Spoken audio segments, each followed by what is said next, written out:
In our mini messages for the next 3 weeks, we're going to be looking through Psalms 120 to 134. We'll do something different on Fridays, but the rest of the time it's going to be the Psalms of Ascents. We don't know exactly why they're called Psalms of Ascents. The best guess is that they were sung by God's people as they travelled up to Jerusalem for various feasts. This morning it's Psalm 120, and in Psalm 120 the psalmist feels like an outsider. He's a man of truth living amongst people who lie. He's a man of peace who lives amongst people who prefer conflict, and he feels it deeply. Woe to me, he says in verse 5. So what do you do when you're in distress because you feel like an outsider? What do you do when you feel any kind of distress? Verse 1 tells us, I call on the Lord in my distress, and he answers me. What does the psalmist do in distress? He calls on the Lord. Now that probably hasn't left you gawping with amazement. It's not too surprising, is it?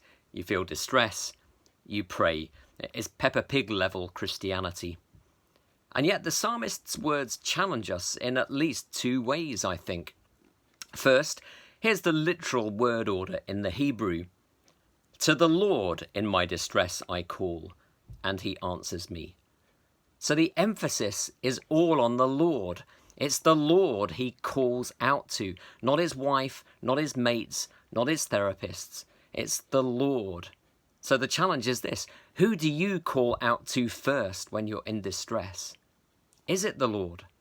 By all means, call upon others as well, but go to the Lord first. Second, the psalmist really expects the Lord to answer him. To the Lord in my distress I call, and he answers me. Now, he's not just going through the motions. He's not just ticking the prayer box. He knows that his prayers count. He knows that the Lord answers. So the challenge for us is this: when we call upon the Lord in distress, do we expect him to answer us? Because we should. So let's rise to the challenge of Psalm 120.